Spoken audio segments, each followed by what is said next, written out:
Yeah, they're cokeheads. They are coke heads. All right, 5, 4, 3, 2, 1.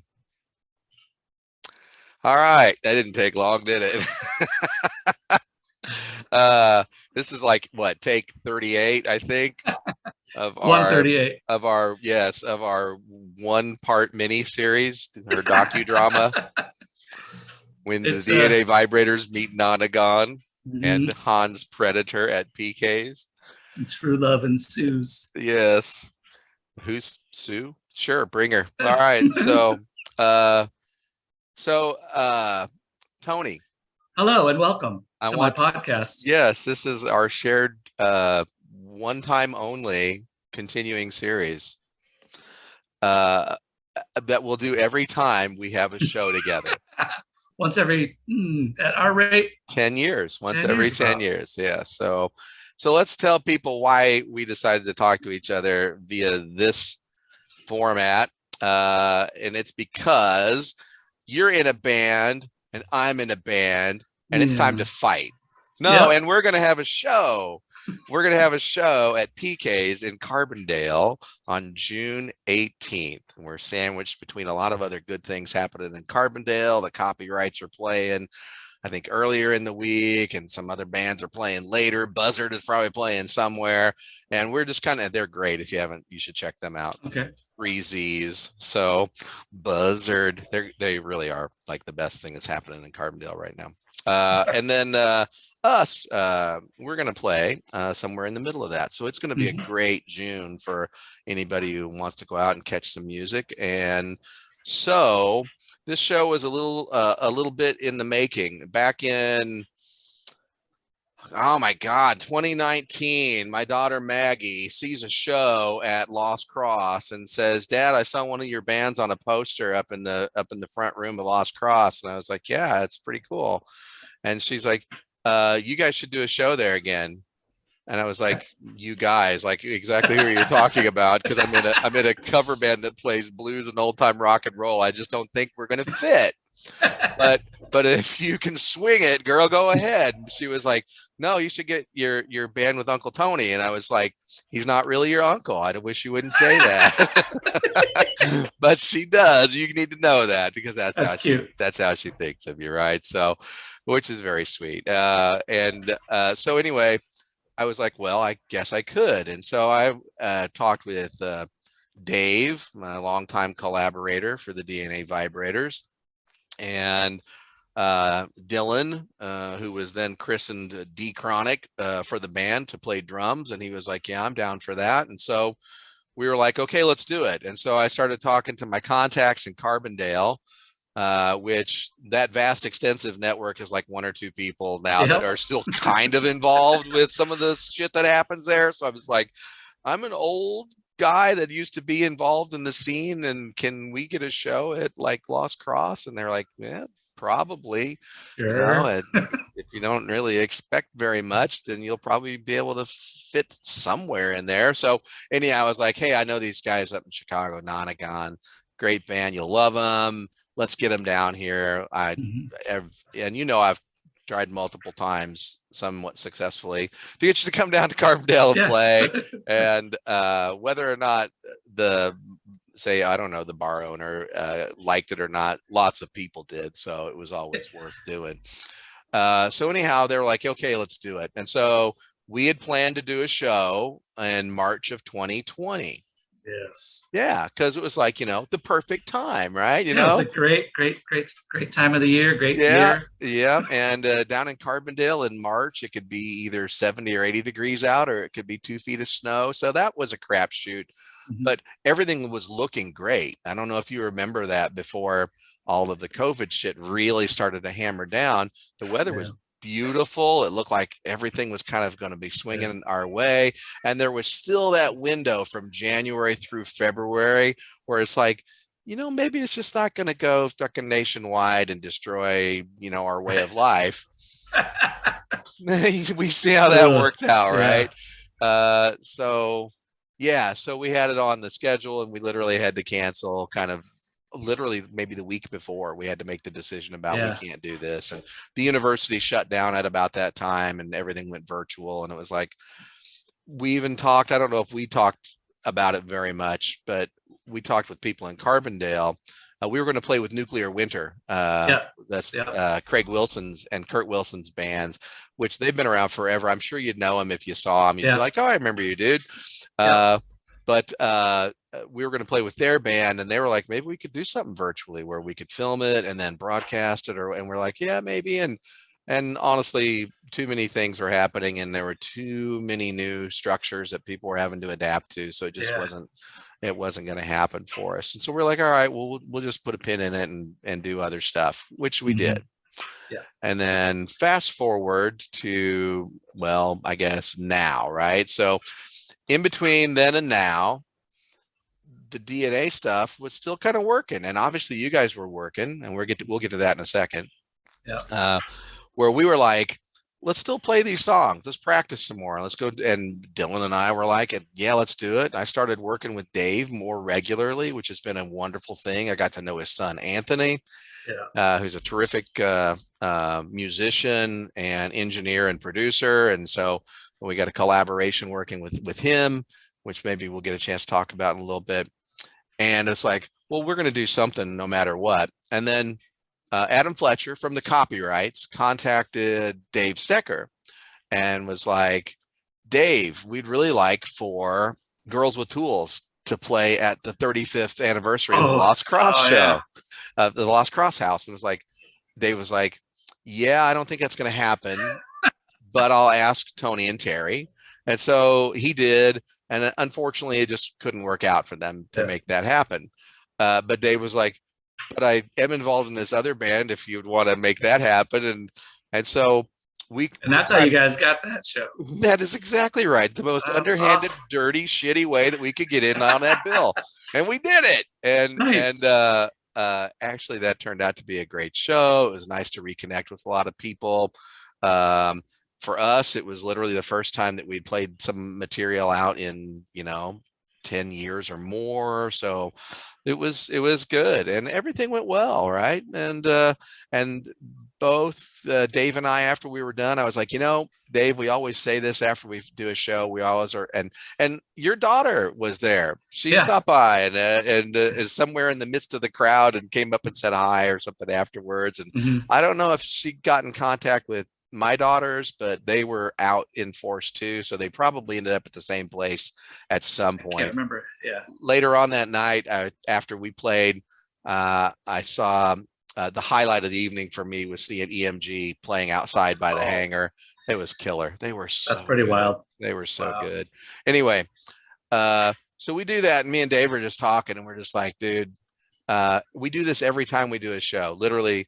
And there's like several years gaps in between shows where we're like, after we're done, we're like, hey, that was really fun. We should do this again. And we shouldn't wait. We should just get back together and we're like, yeah, we should. And then we don't. And this time let's just wait 5 years this time. I was like, dude, I ain't going to do that this time. So this time it was like, yeah, what are you doing on Sunday? And he was like, I don't know what I'm doing on Sunday. I said, well, I'd like to practice some more stuff. And I've got a backlog of literally hundreds of songs of stuff that I wrote 30 years ago, 20 years ago, 10 years ago, last week. So let's work on some stuff. And he was like, okay. And it took a little bit of time. It actually took more communication between me and his son, Anthony. And once I was like, I want you to record our stuff. So can you do that? I've got a bunch of stuff I want to record. And he was like, all right, we'll figure it out. And so we figured it out. And once we did that, then I was like, well, we need a place to do it. And then Dave's house is the place to do it because that's kind of where they're living. And so it's like, after that, we've kind of been an ongoing concern. Every week we get together, play, sometimes record, do some other stuff. Wow. And so once we were doing that, then I was like, we're going to do another show. We are going to debut some of the new stuff. And I want to kind of make this happen, kind of a dream deferred, if you will. So that's when I got back in contact with you guys. Are you saying that I've been officially replaced as the DNA Vibrators drummer? No, you haven't. You're still going to play at least 3 songs. This come on. No, I'm not. No, you're not. No, you're not. I want You want it to be good. Yeah, I didn't want to say Maybe that. Ralph will be there. Maybe Ralph could come down. Ralph will come in and just blast one out. You'll be like, oh Yeah. shit, that's how it was supposed to go. That's how you do it. That's how it goes. No, I tell you what, you will never be replaced. But we certainly Only do have removed. highly qualified substitutes. No, dude, it's kind of crazy, right? This is like the first band I've ever had where there have been multiple lineups. I've always thought that was weird. You'd see a band and it was just like two guys and then seven that you haven't seen before, and they're still playing.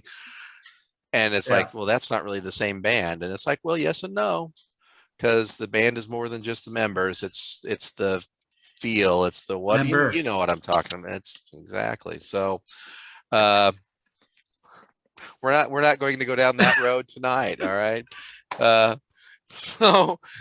Anyway, so this has been kind of interesting too. It's another lineup that we're going to debut at the show, and I'm digging it. So anyway, any keyboards or anything like that, or just the 3-piece? It's just going to be the 3-piece, although we may have a crossover.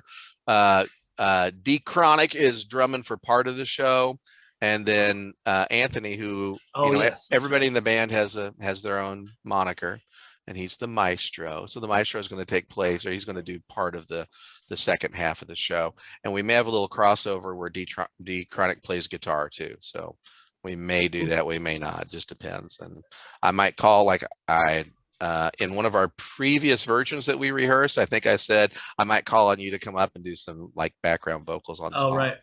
And see if that happens. It just depends on probably on how much you have to drink before we're done. So you're like, no, and I'll be stone cold sober then. That's because that is not going to happen. So wow, that was way more talking about my slipshod, half-assed, fucked up band than I wanted to talk about. We're going to switch gears a little bit. So everything you need to know about DNA Vibrators, we just went over for the last 40 minutes. So Tony, you told me at one other time kind of your band history. So let's do that again. Let's do the abridged version, starting with the band that we were in together, and then you go from there, and then I'll do my part afterwards. Okay. So long time ago, we were in a band, you and I, called the Night Little Coolies in Carbondale. We formed in like the late 80s. You know the details. They don't. So 87. So 1787. No, actually, before the Coolies, we were in another band together. Oh yeah, the Watch. See, you should just do this. Well, here's some details about that shit, right? So if you were around at the time, if you were a Carbondale resident of the time back then, TJ McFly's was still around, and in the building next to TJ McFly's, it was a big warehouse, and it had all kinds of shit stuffed in it. And Mike Sharp, who is in the band October's Child, and who has made a name for himself up in the Chicago area, being a record producer. And that's been a while back now. I don't know what he does now, but I see posts of him from every once in a while. He's still looking. He looks literally the same as he did 35 years ago. Yeah. Which I don't know what that tells you. It's kind of like a Willem Dafoe thing, right? He kind of had that look about him back then, and he looked like he was 57 then, like 35 years ago, right? And he still does. He just kind of has that look, right? I guess that's the character that he has, right?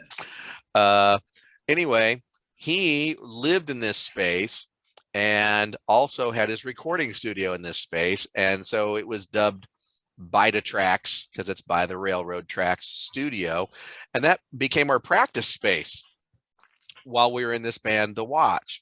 And also then when we were the Coolies for a while, that was kind of our practice space. We'd go there. I forgot about that. We would play, practice, do our thing. And so that was the first band. And that was where we did our first recording with the Coolies. Mike Sharp was the producer of it. Oh yeah. And and then we did I think that was the only recording we did with Mike. But in other bands I was in, I did some other recordings with him. But we recorded that right in the same place where we practiced, just had some microphones, you know, Wow. scattered about when we did that, which is but honestly, it's one of the reasons why it sounds as good as it did, given the money that we had available to do it. Because Mike was doing his work and it was pretty genius. So anyway, the watch was first, then Night Soul Coolies. Go ahead. Okay, so it was you and I and our friend Brian Vaughn, who was our neighbor. Yeah. And could go into the long story about how he just knocked on our door one time. We have to. Yes. That is so freaking great. So he had just moved from Texas. He was down in like College Station or something like that, going to school. And he had just transferred to SIU. And we were living in 503 South Hayes, and he was in 505 South Hayes, right next door to us there. I think it was 505. That was their address. And we were in our living room with drums set up. Yeah, whatever. It's in that middle space right there. We never used it as a dining room. It was the extra room. It was just the carpet was less sticky in that room, I guess. That's the only designation I can come up with that made it different.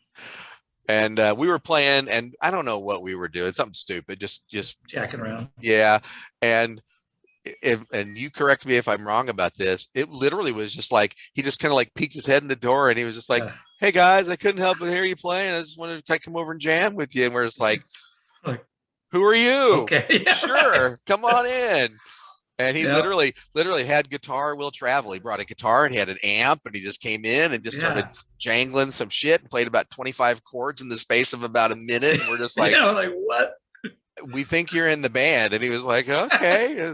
I think he had a songbook with him, and he just was flipping through shit. And he was like, well, here's one, let's do this. And it was just immediately, it was like, starts on a C. It was like, okay, it always seems worse in someone else's shoes. And we're like, holy shit, dude, you're actually pretty fucking good. We're just real songwriter. We're just like B-rated, just like not sub musicians. Like literally, he was playing on pots and pans just a year ago, and now seriously, I didn't even have bass equipment at that point. I had sold it all and then was borrowing shit from Matt Schufelt at that point. And so that was that. And we formed a band without even trying, and played out pretty quickly after that too, and sucked horribly. I mean, like, that's okay. That was one of the worst and best memories about being in a band with you, was playing at Alexander Cole's that first night that we played out. That was so fucking horrible. And that's because your bass amp was not on or something like that? I had an Ampeg B410, and it had a light up here that when you clicked it on, the light came on, and it didn't come on. And it's because I didn't fucking turn it on. And so the only sound we were getting was from the direct box that was running, that the dude, Joe C. May he rest in peace. It was Joe C. who was running sound up there. I think Mike Ring was running the whole show.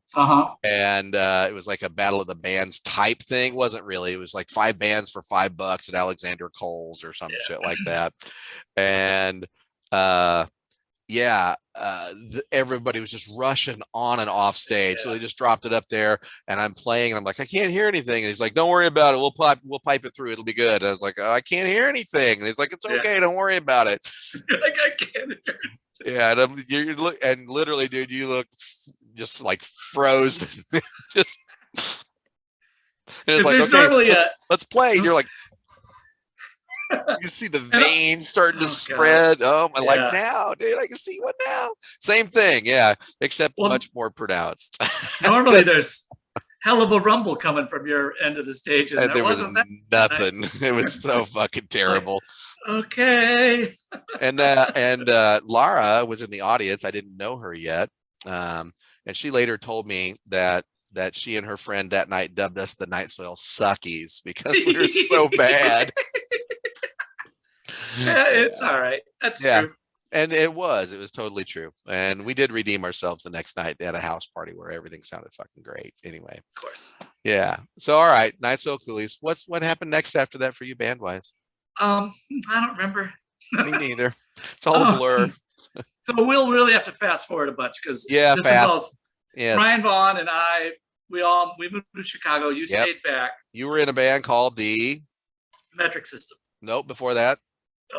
Oh, before Blue that, Meanies. the Blue Meanies. Yeah. Yeah, people will know that. So you got to drop that Oh, shit. some people have heard of the Blue Meanies, not everybody. Yeah, no, Especially Carbondale people don't know the Blue Meanies. dude, that is not true. I'm They're still all right. You're right. I'm Okay. kidding. All right, I'm slow on the uptake, but yes.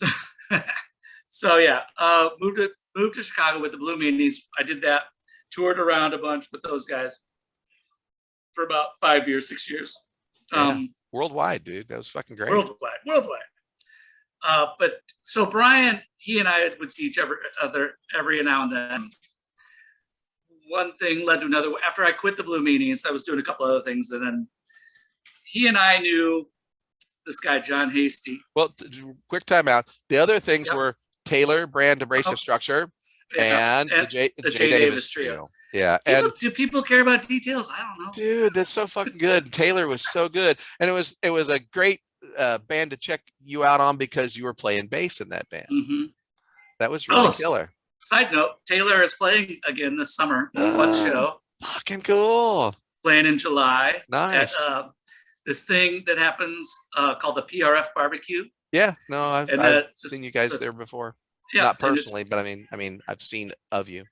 So yeah, Jeff is flying from San Francisco, and our guy Jim is flying from LA. We're gonna practice maybe twice and see what happens. I imagine it'll be great. So that'll be fun. And Nonagon's also playing that, which we weren't going to, but yeah, it's gonna be a busy weekend.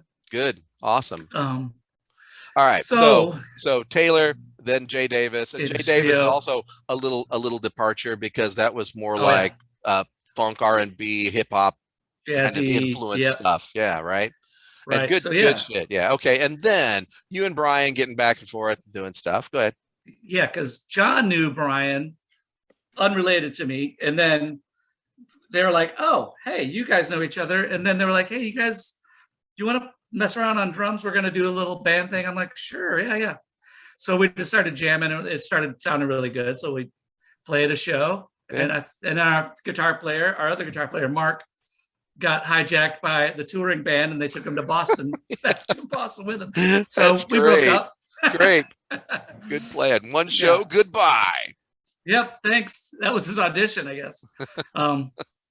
So then, hello. John and I kept playing, and found Robert Gomez, who John went to U of I with, and great bass player. And he's like, "I guess I'll be in a band with you guys." He still says that every practice. "I guess I'll be in this band. Guess I'm still here." So, yeah. And that was almost 20 years ago, I think, when Nonagon started. That is so awesome. Early 2000s. So. Which will lead into in just a few moments. If people are actually still watching this, I'm not. I mean, I don't have anything to give you other than my love. So that's very kind and sweet of you to stick around for this bullshit.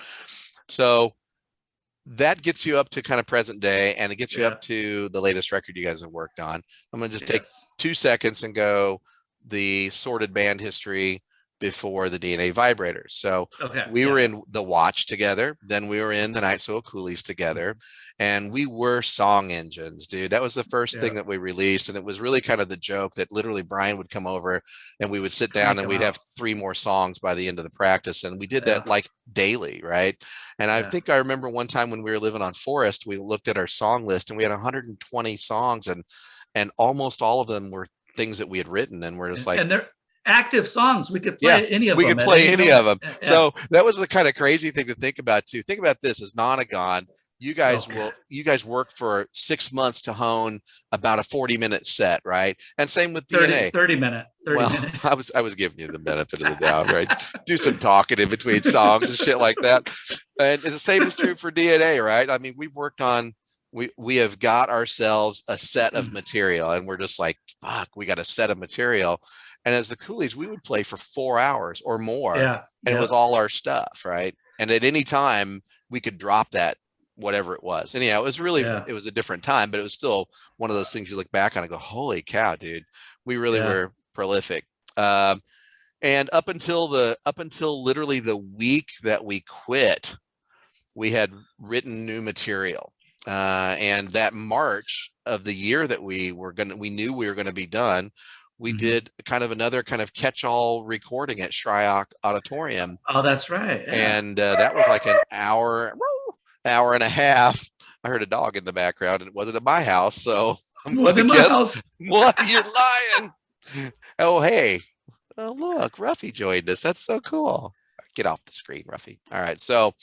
Uh, so yeah, we did like an hour and 20 minutes of stuff. And there was like 3 or 4 songs that we were actively working on right then Yeah, when we were doing that recording. Anyhow, amazing. crazy good stuff. And then, after you guys went your ways, Brian was still here in town in Carbondale. Oh, that's So right. Yeah. he and I stayed together, and we formed a band called Satan's Monster Truck. Um, and that that went over really well, except for the name. So we shortened it to Monster Truck. There was actually a heart to heart in our house because we had all lived together, and Brian had lived Yeah. there at a Yeah. different time or whatever. And we were all sitting in the living room there on Forest Street, and we're just like, he's like, man, I really like the band, and it's been a lot of fun, but I'm just not comfortable with that word in the title. And I was like, what, truck? And he was like, Yes. yeah. And it's not funny this time because we did this the last time we had, did our run through. Sad. Laugh, motherfuckers. It was funny at the time. Oh my So God. yeah, so we were like, we're gonna drop it. And so it was Monster Truck, and we did Monster Truck for a while. And after Monster Truck, I got to know Scott Furtwängler, and through the English department and music. He was in a band called 138, and he was with that band with Dave Stecker. Dave before that was in a terrific band called Nice Boys from Good Homes, I think. Oh yeah. And he was also in a band, just a seminal like Carbondale band called I Am 3, which was Dave Stecker and Taz and Bill Hartley also. Oh wow. And that was some tripped out shit. And I was fortunate enough to be asked to play it at the celebration of life for Bill after he had passed, and play some of that stuff from I Am 3, which I don't think you've heard. And I should send that to you because it's really fun stuff. Yeah. But anyhow, Dave and Scott had played together, and we had known Ralph from the band Fusebox and other bands that he was in Carbondale. And so we're just like, me and Scott were like, we should get together and play. And so we had this crazy idea of playing, like, not to form a band, but just to get together with some guys and play the Minutemen's Double Nickels on a Dime and just do it from start to end. We're like, that'd be cool. Like, just get up there and just fucking do it. And then when we're done, not even words, but just do the whole thing, and then just walk off when we're done. That would be great. And so we're like, yeah, let's do it. And so we got Ralph and Dave and Scott and me in the basement, and we're playing, and we get through about 4 minutes of it. And we're just like, we just can't do this. because it involves some real, talent and skill. And hard work is what it involved. And we're just like, we just wanted to do it because we already kind of knew it. We'd sang the songs to ourselves for so long. We thought we could just get in there and do it. No. I bet Dave could have done it. I bet Dave can do it. Dave could have done it. Yeah. But the rest of us slacks, we couldn't. So we were just like, well, why don't we just do our own stuff? Because we'll just make that easier. We can probably do that. So that's where Crank was formed. And it was a ways after that before we got a name, but that's where we kind of got together and started. And we actually started that band with like a purpose. We were like, I take it back. I'd played with Ralph before. He was the drummer in Monster Truck. So I'd played with Ralph through that. And we had picked up at the end of the time that we were in the Coolies together, we'd picked up Eric Fisher. And Eric was in some terrific Decatur, Illinois bands, the Erie Gators. That's a terrific band. And he was, I don't think they're still a going thing, although I think I saw them reunite for something. He was in a band called New Kung Fu, and they were terrific. Pandemic might have fucked that up. Yeah, I don't know. I think so. And then what happened with him, the Monster Truck kind of fell apart when he got offered to be in a band called the Ticks with a buddy of his that was in a band previous called Tea Party, what we were talking about not too long ago. And I think it was who is it up in Minneapolis? Was it SST or somebody up there was like Tom Quintone, Hicks? Maybe I can't remember who it was.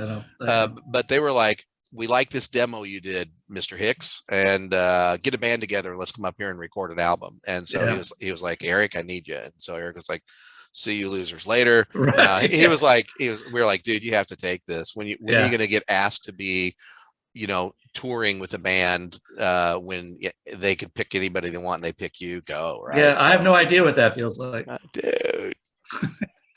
Isn't that awesome, right? It's those moments in life you got to say yes. So anyway, that's where that was at. So anyhow, Crank happens after Monster Truck falls apart, and Crank is a going concern for several years. We put out some good records. We got picked up by college radio. We did some touring. Ultimately, we got to the point though we're finishing that next level of degrees. Everybody was, and we're just like, we're at that point again. Are we doing this or are we not? And we all kind of went our separate ways. And we still hang out. We still get together and we play every once in a while, which has been great. And, about that time, I was generating a lot of material at home, and some of it just didn't fit Crank's mold. Crank's mold is a very specific box of stuff, and most of the DNA stuff did not fit in that box. But me and Dave would still just goof around on it. And that's when I was like, dude, I got to record some of this. So almost from day one with Crank, the DNA Vibrators were born. In fact, I remember coming up with the name on the way up to your wedding. I'm pretty sure I came up with the name, but no, I really don't want to get into this fight with you right now because this was going so well until just now. So anyway, but you remember it differently, but you still remember that's how long it's been, right? So it's been 30 years. 30 years, yeah, since that's so that's been a going concern. And DNA's put out, I know we're getting back to your record, DNA's put out 1, 2, 3, 4, 5, I think 6 records. Over that. I know, isn't that fucking crazy? And some of them are good. So kinda, at least, some I look back at it, I don't cringe when I listen to a song or two on them. Now, you guys have put out a half a dozen releases too, and some split singles and other stuff like that. But this is like this that you've just put out is like the first full length, right? All right. So now I asked you this question before. I'm going to ask you again. So see if I remember the answer. I probably don't. Well, I think you said no after I was done. So if you want to do that again, no, it's like, okay, let's try. I wanted to know a little bit about the whole process, because I know that, your previous work was like collection of 2 or 3 or 4, or however many songs. We're going to do this and we're done. How did this one come together? It just, I'm not sure. We were on maybe a songwriting run or something, but again, it wasn't fast. This was years in the making, but we finally were like, oh my God, we have 11, 12 songs. That's an album, guys. We can do an album. Yeah. And they all kind of work together. They fit together. So that's a way better answer than the last time. That's good. Awesome. I think last time cut this out. You were like, I don't know. That's how you started this answer. I don't know. I think it was and then you actually that was great, dude. Because last time I was like, well, that was not what I was expecting exactly. Anyway, I'm not a very good storyteller. You're an awesome storyteller. So I'm not. Yeah, you're not really. As time will tell. We're 3.5 hours into this, and I don't think we've even gotten to playing your record yet. So I can see we have one listener, 0 listeners. Okay, we're doing good. No, we're doing great. Yeah, particularly since we're not live and we're not even listening ourselves. That's great. We have 0 listeners on this right now. Oh God. So I want to get to if we can make this work. Last time, this is really what sunk our boat last time, people, is we tried this and it just failed miserably. But this time I think it's going to work. So I'm going to share the screen and we will see if this is going to work here. Everybody, I hope in just a moment that you will see Nonagon's page up here on Bandcamp. Yes, I see it. Participants can now see your application. And in just a moment, we're going to hear it. We can talk over this, and we probably will. I'll probably do some air drumming because I'm cool like that. And then we'll. I think this song is only 11 minutes long, so we'll just let it play, and then we maybe could talk about it afterwards. But dude, no, we will let it roll as of right Okay. now, and give me the thumbs up if you hear it on your end, Tony. Me are And the listeners out there and well, Radio Land. that would be both of you, right? Because you're the test listener for this. So here we go. This is the family meal off of. I'm trying to be like professional. This is the Okay. family meal off of They Birds by Nonagon. I hear it. Nice.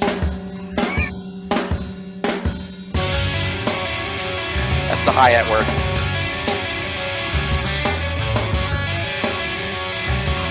Yeah.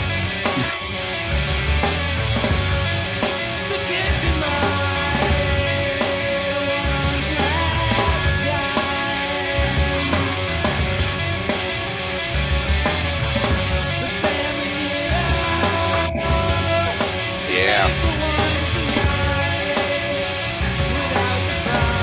Singing about the family meal.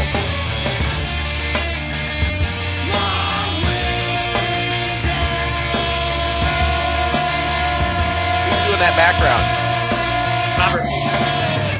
Nice.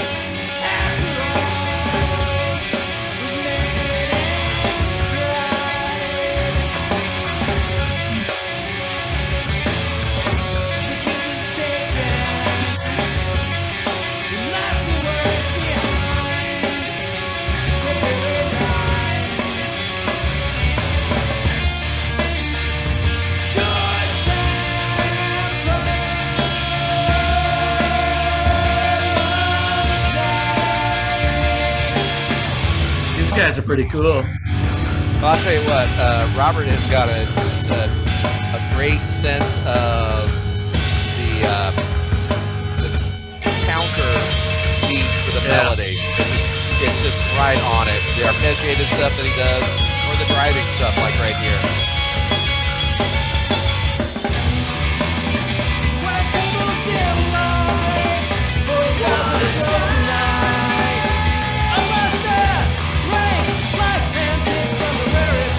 Somebody needs to tell the drummer there's more drums than just a snare drum on his kit, though.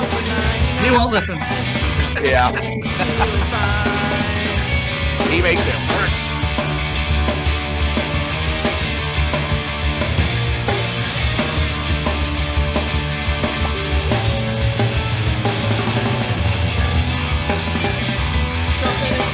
My air cymbals are always way high in the air.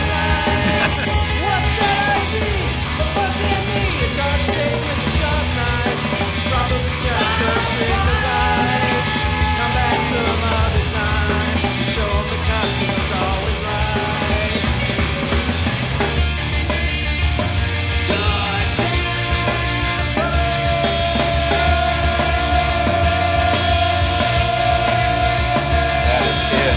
That's great.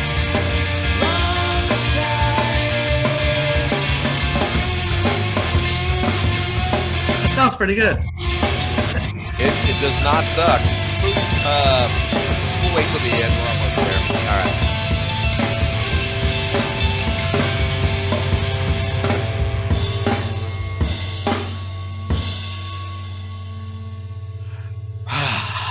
Yeah, wow. Nice. All right, we lost all of our viewers. That's okay. Hey God. Probably. No, we did not. Dude, that was so good. And I could see why you're getting rave reviews, like the critics that you've had the opportunity to listen to that, particularly like the first ones that just were those. They weren't just like hey, this is another release by this band. They were like, holy shit, people, you need to listen to this. This is good stuff. and it is, dude. It really is. Who recorded it for you? That was done by John Sanpaulo at Electrical Audio in Chicago. Nice. Over the course of just a long weekend, maybe some extra days thrown in there to do extra things, but it wasn't a big production. We didn't camp out and spend 3 weeks there or anything like that. Yeah. And that kind of reminds me, or not reminds me, but I'm assuming that that's one of the reasons why it takes a long time to get to that point where you're going to go into the studio, because you are very methodical in your work in advance. So the idea of going into a studio over a long weekend and recording 11 songs for most folks would be like, that's just not going to happen. You might get 3 or 4, maybe, if you're lucky. And those are just the initial tracks. You're not getting your overdubs or vocals or other stuff like that. And I just know your guys' work ethic and the way that you put songs together and how long you take to craft them. I'm going to guess you went in there and it was just like, well, it's just another practice, guys. And just boom, boom, boom. We did it live. Most of them were just 2-3 takes at the most. Hardly any redos. I made a mistake at one point, so we had to redo a drum thing. I don't believe you. Yeah, okay, go ahead. I made one mistake the whole time. But John Sanpalo, that was driving there, and I should have just stayed home, but I didn't. So electrical audio, it's all analog. There's no computers really. So when he said he could throw in an extra snare hit that I totally missed, he got the razor blade out, duplicated it, spliced it back in, and made another drum hit out of my own drum hit sound. That's it wasn't unbelievable. That really is unbelievable. We were all watching him going, "Oh my God, is this going to work?" And it was just this is how he does it. Yeah. Wow. Well, that's what you get when you get a guy who knows that technology and how to use it and make it work. Then, that's an awesome experience too, to be a part of that and see it. Go ahead. So John did a couple of guitar things over, but not much. And then of course we had to do the backing vocals separate. And of course. And I think we did the live vocals separate. We had a dirt track for the vocals during when we were playing. So it was pretty quick. Was everything like, headphones so that you had as little bleed over as possible, that kind of, I figured as much. All right. But we're all separated, all 3 separate rooms. Nice. It was, that's pretty cool. Very cool. It's pro stuff. It is. That's pretty cool shit, man. You can tell it sounds great, and it sounds super live. So it's hard to get that mix of stuff sounding really tight and also sounding really live. And those drums sound like they're right in your living room when you got it cranked up. So that's a feature of recording at Electrical. That's what that whole studio is known for, like the Steve Albini drum sounds or whatever. It feels really present, and you can tell that's really pretty awesome, dude. So I hope that everybody dug that. And the reason why I wanted to play that track was, well, because it was 3 minutes and 27 seconds long, and but also because it's 3:27. Yeah, it's like your songs generally are either like these little balls of fire, or they were longer compositions and took longer to kind of evolve and get through. And so it was one of the things that I noticed when I was listening to the record, is like there's a few songs like that are I'm sure they weren't written specifically to say this could be played on the radio, this could be played here, this somebody can sit down and digest it for a minute. But that's admirable to have as part of what you're doing too, to be like, we want it to be, it's not a consumerist driven thing, but you want it to be consumed. You want it to be listened to. You want somebody to be able to, you want a reviewer to be able to sit down and listen to that thing and just pop it in. And then 3 minutes later be like, damn, I want to hear the next one, or I want to hear that again, You know what our thinking is on some of the songs is when we're like, all right, we're like arranging the song and like, okay, that the C part where we repeat the thing 7 times or whatever, we're always talking ourselves out of doing that. We're like, let's cut it down to 3 times because nobody wants to listen to this shit that long. So we're always like trying to cut it shorter and shorter.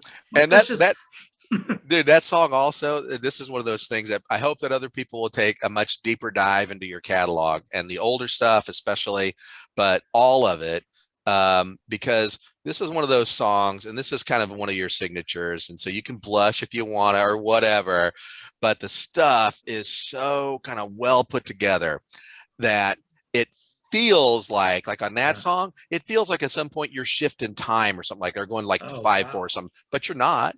That's all. That song right there is pretty much all straight up. Sometimes you do double time, like there's that part where you're like, ba-dum, and part of it or whatever. You're like, yeah, okay, but there's enough stuff happening, particularly with the kind of contra melodic stuff that Robert is doing and the stuff that you're doing for accenting different parts that really kind of deconstructs that 4/4, at least in parts, even though the rest of the song structure is very standard. And that is pretty awesome. Super hard to do and pull off and make sound good. And you guys do, man. It really is good. And I'm not trying to, and it's it's accidental, completely by luck. Well, our secret weapon is Robert. He's very unassuming, but John and I will, John's the brain. Yeah. I'm the guy that owns the drums, and Robert can actually think about the song and go, why don't we do this? Yeah.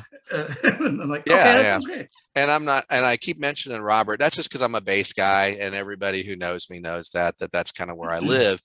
But that's not to diminish the drums, which are killer. Like that is what is driving everything, and not to diminish John, because if John's guitars weren't weaving all the time, and while that is happening and it creates kind of a melodic interest, there's still enough meat underneath of it to fill up the mid-range of the song, right? If that wasn't happening, it just wouldn't work. And because it is happening, Robert gets to do his thing. Because that's happening, you get to do your thing. Because guitar-wise, and again, very difficult to do that, to have part of it fill and then to have part of it have melodic interest at the same time. And if he's doing that, and he obviously is doing it right, give you guys space to do the things you're doing. That's pretty awesome. So I'm hyping them all. You can tell them I said nice things about them, right? Yeah, because there's no way they're listening to this shit. Yeah, right. It's past their bedtime for one thing, but beyond that, it's a lot to get to. So we'll probably have to edit the first 90 minutes of this out so we can just get to the song. Yeah. And hey, so we've listened to a Nonagon song. I think I want to listen to a DNA song. Let me get to it in just a second. Before we do, you guys are going to be playing Family Meal at the show, right? So people can look forward to hearing that for sure live. Yep. And you always give out 3 or 4 sets of drumsticks during that song, right? On accident, they'll be whipping through the crowd because splintery pieces of drumsticks flying through the air. Everyone signs a waiver. All right, and when we play this song that we're going to do, we're probably going to play it at the show, and I will probably give out 3 or 4 bass guitars while I'm there. So you've done that before. You might not be joking. Yeah, motherfucker, I ain't doing it on the 18th. I don't think so. Maybe I'll give one away. I don't know. It just depends on who shows up. Somebody cool shows up, maybe I will. Somebody cool shows up. All right. So I'm going to share screen again, and we can definitely talk over this. This is from, well, we'll get into the details of where this thing was recorded in a minute. All right. So let me do the share screen stuff. Hopefully it'll all work. And yes, I know you pointed out to me privately that I've got a shit ton of tabs open. I do. That could be why your latency sucks. Well, maybe. Now you mentioned it. The fact that I have 35 tabs open probably is consuming my internet bandwidth a little bit, I'm guessing. But I need those tabs. I do need those tabs open. So I probably shouldn't have left them open for this video show. All right. Can you see? I am. Can you? Well, what am I? Can you see where it says participants can now see application? Can you see the application? I can see the application.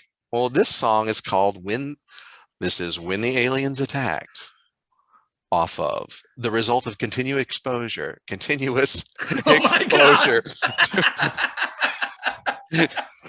to bad music from the result of continuous exposure to radiation. Music. By that same difference, really. It's all radiation. By the DNA Vibrators. I'll tell you if I can hear it. Can you hear that? I can hear it. I hope so. Because that's how this shit starts.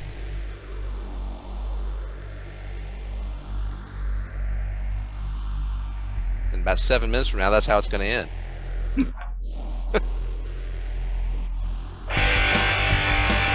Why don't you close some tabs while we're here? I need those open. I can't live without them. All right, I'm not gonna do the cool like dance moves and fake drumming to my own song. That would be When the aliens attacked, cool there dance seemed to moves. be no place to hide, but she said there's no hurry. They won't bother us tonight. When the aliens attacked, it ruined the mood we had inside, but she said don't worry. What's between us is so right. And then she said she'd been abducted about 10 years ago tonight, and ever since then she's been waiting for them to blacken the sky. So from her Man, the this was drummer on this is a expected. machine.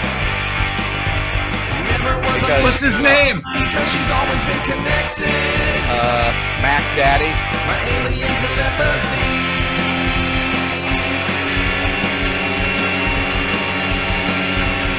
Cause when the aliens attacked, they seem to leave us alone, even though all of our friends had their flesh burned off their bones. When the aliens attacked, all I wanted was a phone to call my parents to see if I still had a home. And then she said, you're such a loser, I think I'll call you a mama's boy. I think you need to face facts. There's not much left of Illinois, so don't expect an answer. See, it's telling the story. Even if you I can hear it. cause these aliens are Well, that's cancer. good. And there's not much you can do. All I wanted to do was date her, but she might have been an infiltrator, a fifth column masquerader. I wish I was back home in Decatur, and by now it's probably just a crater. In a great TV movie this would have made her. I wonder what starlet would have played her. Maybe I'll find out later.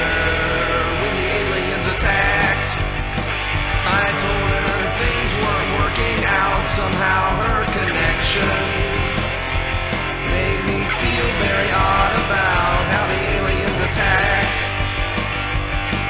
But spared her and I, and sure I said thank you Have I made you sit through this for one before? saving my life. Now it's time that I was going. Have I made you sit through this one I before? just like you as a friend, and I wouldn't want our friendship Text it to me. to come to an end. And I didn't want to tell you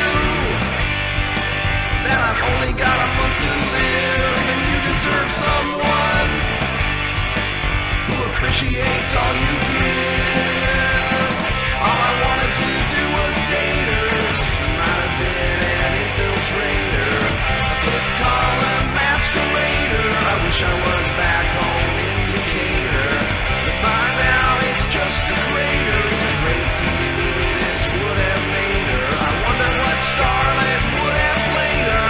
Maybe I'll find out later. Anticipating stopping this train. Screen fades to black. Your 1950s schlocky movie is over. Nice. All right. That Yes. was not Afro DJ Yak on the drums. No, it was not. That was pretty much done through a digital workstation. I played the guitars on that, the bass, the keys, did all the vocals, the whole bit. That was done in my office at Oh, that's That right. You went through a phase of doing all that shit. yeah. So honestly, for that kind of stuff, although I will tell you that I remember when I recorded that and I was talking on the phone with you a few times where I was just like the hi-hat stuff. I mean, it's not like rocket science to program the damn thing to go, but I tried to put some feeling in it, right? And have these little delays or whatever. And I tried to make it do more than just what was originally programmed into it. Mhm. And you were really a good influence on me for that kind of stuff. Oh, Because cool. dude, your speed was, oh my God, when we were kicking it way back, it was, yeah. you were on fire. So anyway, that song's kind of a callback to that. there was a song we recorded many, many years ago called The Ocean. Oh yeah. And there's a version of it we have where you are just blazing on it. Blazing. Yeah, dude. So that was one of the things that brought me there. Yeah, so no keyboard for the 18th, but we'll have it filled up with guitars and bass and drums. Yeah. So that should be pretty fun. And nothing like highlighting some of the differences in what we do, right? Yeah, really. Because although this isn't the only kind of stuff we do, most of what I'm going to be bringing to the table is more funky, nerdy, maybe a little funny, definitely some on the stuff that Dave is playing guitar wise. If we get a chance to each do another song or two, maybe, I don't think we're going to, but some of the stuff that he's doing, man, he is just so He's insane. on fire. Good. Yeah. So that was one of those songs. Of course, I chose the one where he's not featured. That was a brilliant move on my part. The best musician I've ever had the grace of playing with is the guy that I don't really even acknowledge on the recording that I put up for people to listen to. Killer. Nice guy. Smart move. Great marketing on my part. So anyway, so there are people, you've had a chance to hear a little bit of Nonagon, and I hope that whets your appetite. You've had a chance to hear a little bit of the DNA Vibrators, and I hope that doesn't diminish your interest in the show that's coming up on the 18th. And I didn't have a chance, unfortunately, to coordinate with the guys in Hans Predator, who's also going to be on the bill. Excuse me. But really kind of trippy, spacey, sludgy, cool stuff. Yeah, that'll be good. I think it'll be a great kind of combination of different kind of takes on stuff, and I think people are really going to dig it. So anyway, and I want to hype. This is one of the things we did last time too. I want to hype the image behind me right now. You can see part of it if you go to our event page, and I'll have that posted up in the comments off to the side here, I think, before we're done. If I can get to it. If not, I'll not do that. But anyhow, you can go to Facebook events and look for the DNA Vibrators, Nonagon, and Hans Predator at PKs, and type in any of those keywords and you will find the event. And you can get links to all of our sites and check out the music and all that kind of stuff. And hopefully if you're in the Carbondale area, you'll come out and check out the show. So any last words? We actually did this and it didn't suck. So we don't know that yet. Well, that's true. All right. It didn't suck for me personally. How about that? Right. I'm not pissed off. Yeah. I'm not leaving going, I would have rather watched Stranger Things. Well, actually probably would have. I kind of rather would have watched Stranger Things, but it still was awesome talking to you and seeing you. And looking forward to seeing you guys in about a week's time, week and a couple of days. And can't wait. You're going to be coming off of a show in Madison, right? The night before. Yep. So we'll be tight. Yeah. Or tired. Or exhausted. Tired. Yeah. We'll just be beat. So that's what we're prepped for the show. Yeah, actually, dude, it'll just be like down. It'll just be like, it'll be a blast. Automatic. Yeah, it's gonna be good. All right. Well, I'm gonna let you go then, Tony. It was awesome seeing you and talking to you again. Same. Thank you for doing this, Roger. Appreciate it. We'll post it up here as soon as we can. As soon as I can figure out how to get us out of here. I'm trying to maybe close some tabs on your browser. Maybe your video quality be better. I don't know how to do that. So if I only had a wireless where I'm at, but I don't. So here in Hoboken, they don't have much. No, they do not. So, just the whatever third largest population in New Jersey. That's all. So, all right, dude. See you in about a week. All right. Okay. Bye. Bye, all. Hope y'all show up. Bye. Keep saying bye. We're gonna just keep doing it for a while until I hit end meeting for all. All right. No, please don't do that.